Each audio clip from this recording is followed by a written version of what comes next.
আজ কয়েকদিন যাবৎ এতটা পরিমাণে বৃষ্টি নামতেছে, কেন যেন রুমের ভিতরে একটুও ভালো লাগতেছিল না। যাই হোক, তো সকালবেলা ঘুমে থেকে ওঠার পরেই তো ভাবলাম একটুখানি ছাদের উপরে যাই। আর ছাদের উপরে যাওয়ার পর দেখলাম হালকা একটুখানি গুড়ি গুড়ি আর কি বৃষ্টি নামতেছিল, কিন্তু সব মিলে খুবই ভালো লাগতেছিল ওয়েদারটা। আর ছাদের উপরে দেখলাম এতটা পরিমাণে শ্যাওলা পড়ে গেছে, তো পুরা ছাদটা আর কি ঘোরা হইলো না, একটু একটু আর কি ঘুরে তারপরে আর কি চলে আসলাম হচ্ছে বাসার ভিতরে। আর ছাদের উপরে আসার পরে দেখলাম যে গাছে মাশাআল্লাহ দিলে এত সুন্দর ফুল ফুটছে, প্রতিটা গাছেই ফুলের হচ্ছে অভাব নাই বললেই চলে। তো আসসালামু আলাইকুম, সবাই কেমন আছেন? আশা করি ভালো আছেন। আমি আল্লাহর রহমতে অনেকটা বেশি ভালো আছি। আর বৃষ্টি কার কার ভালো লাগে অবশ্যই কিন্তু কমেন্ট করে জানাবেন। আর বৃষ্টির সাথে কিন্তু বাতাসও ছিল, যেটা হচ্ছে রুমের ভিতরে থাকলে তেমন বোঝা যায় না, কিন্তু হচ্ছে ছাদের উপরে আসার পরে দেখলাম যে বৃষ্টির সাথে তো মাশাআল্লাহ দিলে হচ্ছে বাতাসটা অনেকটাই আছে। আর রাস্তাটা পুরাটা হচ্ছে শূন্য, আমার কাছে মনে হয় অতিরিক্ত প্রয়োজন ছাড়া কেউ মনে হয় ঘরের আর কি বাহির হইতেছে না।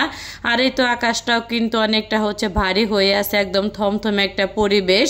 তো ছাদের উপরে হচ্ছে আসার পরে অনেকটা আর কি বেশি ভালো লাগলো যে অনেকদিন পরে আর কি হচ্ছে ছাদের উপরে আসা হয়েছে। আর বাড়ি থেকে আসার পরে হচ্ছে তেমন বাহিরেও কোনো জায়গা আর কি বের হওয়া হয় নাই। আর এই যে এখানে হচ্ছে একটা নয়নতারা গাছ দেখলাম, আর ছাদের উপরে হচ্ছে লাল আর কি নয়নতারা গাছ একটু বেশি, কিন্তু সাদা যে নয়নতারা ফুল এটা আর কি হচ্ছে খুবই কম। তো দেখলাম 3 থেকে মনে হয় 4টা আর কি আছে, তো ভাবলাম একটা হচ্ছে আমি নিয়ে যাই, ব্যালকনিতে হচ্ছে লাগানো যাবে। আরও হচ্ছে ভালো লাগে এই ফুলটা এর জন্যই বেশি যে 12 মাস হচ্ছে এই ফুলটা হচ্ছে একই ধারে হচ্ছে ফুটতে থাকে। আর বৃষ্টির ছোঁয়া পাইলে মনে হয় বেশি আর কি এই ফুলটা হচ্ছে ফোটে। আর সাদা যে কোনো ফুল না আমার কাছে অনেক অনেক বেশি কেন যেন ভালো লাগে।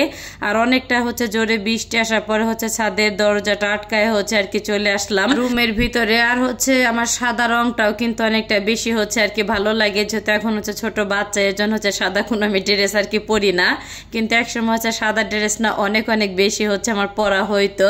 আর যাই হোক, তো বাসার ভিতরে আসার পরে কিন্তু হচ্ছে রান্না বান্নাতে চলে আসছি। সকালের হচ্ছে রান্নাটা আর কি তো পুঁই শাক, আলু আর হচ্ছে মুসুর ডাউল দিয়ে হচ্ছে রান্নাটা আমি করলাম। আর হচ্ছে আগের দিন আর কি পুঁই শাকটা সুন্দর করে বেছে টেছে হচ্ছে ফ্রিজে আমি রেখে দিয়েছিলাম, এই দিক দিয়ে হচ্ছে অনেকটা সুবিধা হয়েছে। সকালবেলা হচ্ছে শর্টকাট আর কি আমার রান্নাটা হয়ে গেল। তো পুঁই শাক দিয়ে হচ্ছে ডাল রান্না করলে না খেতে কিন্তু ভীষণ মজা লাগে। তো ভাজির থেকে আমার কাছে মনে হয় যে পুঁই শাক ডাল দিয়ে রান্না করলে খেতে বেশি ভালো লাগে। আর হচ্ছে পুঁই শাকটা রান্না করার আগে কিন্তু একটুখানি হচ্ছে ভাপিয়ে নিয়েছিলাম। যাই হোক, আর এই তো অফ ক্যামেরায় কিন্তু হচ্ছে মেয়ের টিফিনের জন্য হচ্ছে একটুখানি আর কি লুডুস রান্না করলাম, ছোট ছোট হচ্ছে 2 প্যাকেট শসা আর হচ্ছে টমেটো দিয়ে।